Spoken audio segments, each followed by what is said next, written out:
साल में धर्म युद्ध अगले साल यहां चुनाव होने वाले हैं, लेकिन इस चुनावी जंग से पहले ही बंगाल में एक धर्म युद्ध की शुरुआत हो चुकी है और जिसकी नींव तृणमूल कांग्रेस के सस्पेंडेड विधायक हुमायूं कबीर रख चुके हैं। तमाम विरोध के बावजूद कबीर ने मुर्शिदाबाद में बाबर के नाम पर एक मस्जिद की नींव रख दी। और आज जिस ढंग से कोलकाता के ब्रिगेड मैदान में सनातनियों का जमावड़ा लगा है, ये इसी धर्म युद्ध को आगे बढ़ा रहा है।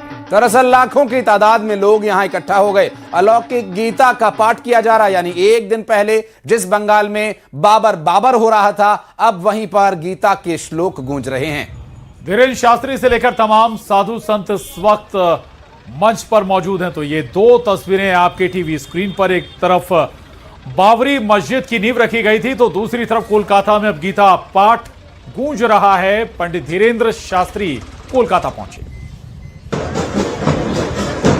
तो ये 6 और तस्वीरें आपको दिखा रहे हैं। ये वही ब्रिगेड ग्राउंड है जिसका अभी हम जिक्र कर रहे थे। आध्यात्म का एक अलग रंग देखने को मिल रहा है। शौर्य का प्रदर्शन हो रहा है संतों की मौजूदगी में, और भक्तों की धुन भी यहां सुनाई दे रही है। लाखों का जमावड़ा है, लोग पहुंचे हुए हैं गीता पाठ में शामिल होने के लिए। सनातन संदेश के साथ लाखों का हुजूम यहां पर इकट्ठा है। पंडित धीरेन्द्र शास्त्री भी मौजूद है मंच पर। और बंगाल में बाबरी के नाम पर मस्जिद की नींव रखे जाने के बाद से भारतीय जनता पार्टी और तमाम हिंदू संगठन लगातार जुबानी हमले बोल रहे हैं, और सही वक्त इसका जवाब देने की बात भी कही जा रही है। बाबरी मस्जिद बंगाल में कभी भी एक्सेप्टेड नहीं होगा। अब मस्जिद बनाए कोई मना नहीं कर रहा है, लेकिन बाबर के नाम से मस्जिद बनाना मुझे लगता है हिंदुओं के ऊपर अपमान करने की, हिंदुओं को आघासी का परम कर्तव्य है। अगर वो देश को अपना समझते हैं तो, जिनकी मानसिकता तुर्की और सीरिया में है और मक्का मदीना में है, मैं उनकी बात नहीं करता। जो लोग भारत में हैं, भारत में रहते हैं, भारतीय मान्यताओं को पालते हैं, यानी जो हिंदू हैं, उन सबको इस बात के लिए इंश्योर करना होगा कि हम गुलामी के किसी भी प्रतीक को न रहने देंगे, न ही गुलामी की मानसिकता को रहने देंगे। भारत अब स्वाधीन हो गया है, सांस्कृतिक रूप से भी अब स्वाधीनता का समय आ गया है। और टीएमसी से निलंबित विधायक हुमायूं कबीर ने नई पार्टी बनाने का ऐलान किया है। और इसके अलावा न्यूज 18 से एक्सक्लूसिव बातचीत में हुमायूं ने कहा कि वो एआईएमआईएम के असदुद्दीन ओवैसी के साथ मिलकर के चुनाव लड़ेंगे।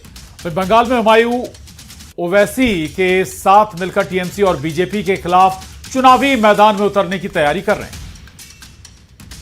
क्या आपने स्टोन लेइंग सेरेमनी हो गया है कल, ठीक से हुआ? बहुत लोग आया, लोग यहाँ मटेरियल्स दे रहा है, ईटा दे रहा है, स्टोन दे रहा है, सैंड दे रहा है।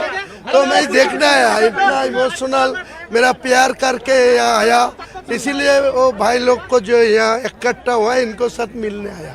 और आपका मतलब बहुत लोग आपको एकदम पैसा भी दे रहे, कल भी आके दे, आप बोला कि एसबीआई का अकाउंट भी आपको बनाना पड़ रहा है, तो इसके आगे इस चीज को आप कैसे आगे लेके जा रहे हैं? मैं बहुत खुश हूँ। मैं जो एक्सप्रेशन था, मेरा जो इरादा था, वो इरादा पूरे होने वाला है।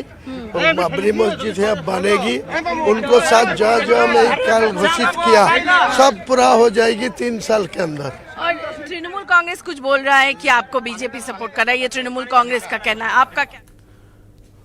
और कल लोकसभा में वंदे मातरम पर चर्चा होगी और सूत्र ये बता रहे हैं कि इस चर्चा की शुरुआत खुद प्रधानमंत्री नरेंद्र मोदी करेंगे। दोपहर 12 बजे से लोकसभा में चर्चा की शुरुआत होगी और इसके बाद मंगलवार को राज्यसभा में चर्चा का वक्त तय किया गया है। और यहां चर्चा की शुरुआत करेंगे गृह मंत्री अमित शाह, और इस चर्चा में क्या कुछ रहेगा खास बताएंगे आपको ग्राफिक्स के माध्यम से। चलिए बताते हैं कि वंदे मातरम पर आखिर कब कब क्या क्या विवाद रहा और क्यों प्रधानमंत्री ने इस मुद्दे को उठाकर लोकसभा में चर्चा के विषय के मध्य लाए। पक्ष में जो बातें रखी गई, वंदे मातरम में जानबूझकर बदलाव किए गए थे। गीत किसी विशेष धर्म या भाषा से जुड़ा नहीं हुआ है। दरअसल कांग्रेस ने इसे धर्म से जोड़ने की कोशिश की, गीत को काट छांट कर ऐतिहासिक पाप और भूल की गई।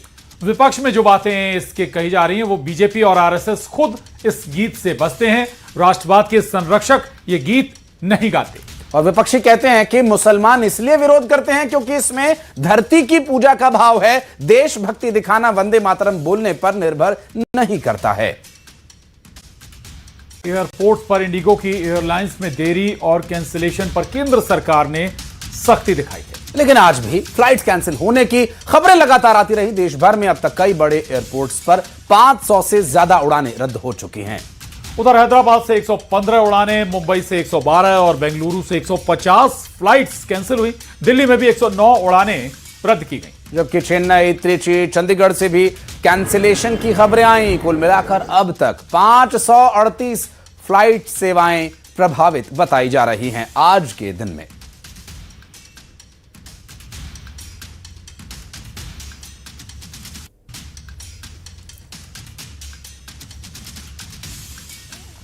तो लगातार जो फ्लाइट्स की आज लगभग 5वां या 6ठा दिन अगर हो गया है, तो इसके फंक्शन में किस तरह से प्रयास करके बहाल करने का लक्ष्य है वो हम आपको बताते हैं। दरअसल केंद्र सरकार के द्वारा भी कोशिश ये की जा रही है कि फ्लाइट कैंसिलेशन को बहाल किया जाए, फ्लाइट सेवाएं ठीक तरीके से चलें और लोगों को समय पर उनके गंतव्य तक पहुंचाया जा सके।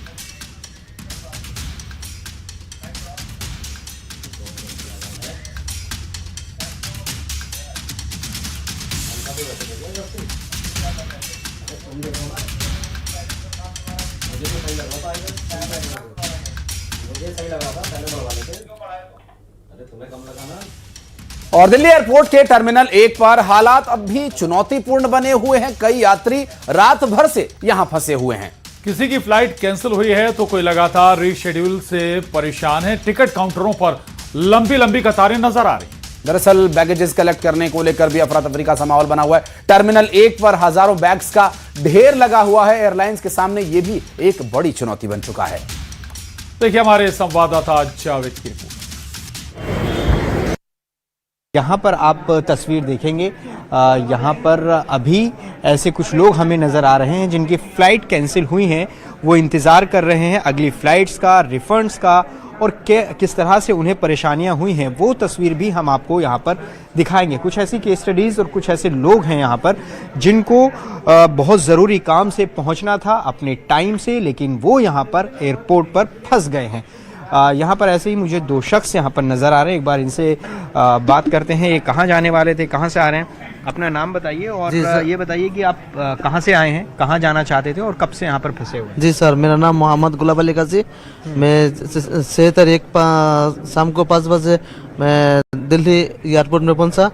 7 तारीख सुबह मेरा फ्लाइट था गुवाहाटी, दिल्ली टू सुबह जी दिल्ली टू गुवाहाटी से फ्लाइट था आपकी 7:45 में। बात बंगाल की करेंगे। बंगाल में धर्म युद्ध अगले साल यहां चुनाव होने वाले हैं, लेकिन इस चुनावी जंग से पहले ही बंगाल में एक धर्म युद्ध की शुरुआत हो चुकी है और जिसकी नींव तृणमूल कांग्रेस के सस्पेंडेड विधायक हुमायूं कबीर रख चुके हैं। तमाम विरोध के बावजूद कबीर ने मुर्शिदाबाद में बाबर के नाम पर एक मस्जिद की नींव रख दी। और आज जिस ढंग से कोलकाता के ब्रिगेड मैदान में सनातनियों का जमावड़ा लगा है, ये इसी धर्म युद्ध को आगे बढ़ा रहा है। दरअसल लाखों की तादाद में लोग यहां इकट्ठा हो गए। अलौकिक गीता का पाठ किया जा रहा है, यानी एक दिन पहले जिस बंगाल में बाबर हो रहा था, अब वहीं पर गीता के श्लोक गूंज रहे हैं। धीरेन्द्र शास्त्री से लेकर तमाम साधु संत इस वक्त मंच पर मौजूद हैं। तो ये 2 तस्वीरें आपके टीवी स्क्रीन पर, एक तरफ बाबरी मस्जिद की नींव रखी गई थी तो दूसरी तरफ कोलकाता में अब गीता पाठ गूंज रहा है। पंडित धीरेन्द्र शास्त्री कोलकाता पहुंचे। तो ये 6 और तस्वीरें आपको दिखा रहे हैं। ये वही ब्रिगेड ग्राउंड है जिसका अभी हम जिक्र कर रहे थे। आध्यात्म का एक अलग रंग देखने को मिल रहा है। शौर्य का प्रदर्शन हो रहा है संतों की मौजूदगी में, और भक्तों की धुन भी यहां सुनाई दे रही है। लाखों का जमावड़ा है, लोग पहुंचे हुए हैं गीता पाठ में शामिल होने के लिए। सनातन संदेश के साथ लाखों का हुजूम यहां पर इकट्ठा है। पंडित धीरेन्द्र शास्त्री भी मौजूद है मंच पर। और बंगाल में बाबरी के नाम पर मस्जिद की नींव रखे जाने के बाद से भारतीय जनता पार्टी और तमाम हिंदू संगठन लगातार जुबानी हमले बोल रहे हैं और सही वक्त इसका जवाब देने की बात भी कही जा रही है। बाबरी मस्जिद बंगाल में कभी भी एक्सेप्टेड नहीं होगा। अब मस्जिद बनाए कोई मना नहीं कर रहा है, लेकिन बाबर के नाम से मस्जिद बनाना मुझे लगता है हिंदुओं के ऊपर अपमान करने की, हिंदुओं को आघात फांसी का परम कर्तव्य है। अगर वो देश को अपना समझते हैं तो, जिनकी मानसिकता तुर्की और सीरिया में है और मक्का मदीना में है, मैं उनकी बात नहीं करता। जो लोग भारत में हैं, भारत में रहते हैं, भारतीय मान्यताओं को पालते हैं, यानी जो हिंदू हैं, उन सबको इस बात के लिए इंश्योर करना होगा कि हम गुलामी के किसी भी प्रतीक को न रहने देंगे, न ही गुलामी की मानसिकता को रहने देंगे। भारत अब स्वाधीन हो गया है, सांस्कृतिक रूप से भी अब स्वाधीनता का समय आ गया है।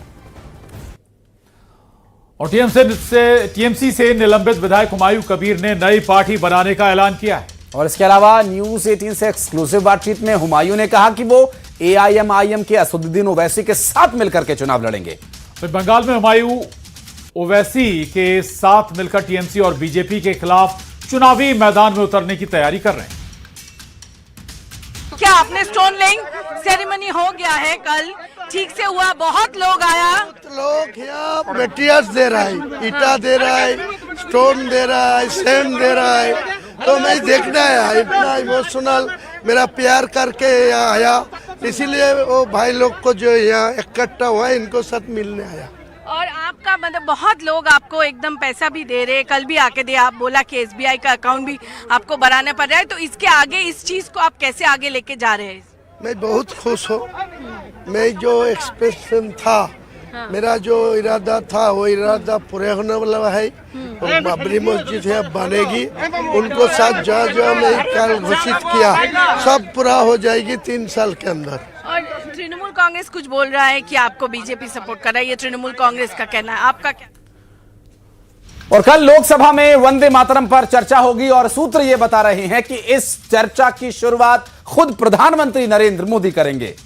दोपहर 12 बजे से लोकसभा में चर्चा की शुरुआत होगी और इसके बाद मंगलवार को राज्यसभा में चर्चा का वक्त तय किया गया है। और यहां चर्चा की शुरुआत करेंगे गृह मंत्री अमित शाह और इस चर्चा में क्या कुछ रहेगा खास बताएंगे आपको ग्राफिक्स के माध्यम से। चलिए बताते हैं कि वंदे मातरम पर आखिर कब कब क्या क्या विवाद रहा और क्यों प्रधानमंत्री ने इस मुद्दे को उठाकर लोकसभा में चर्चा के विषय के मध्य लाए।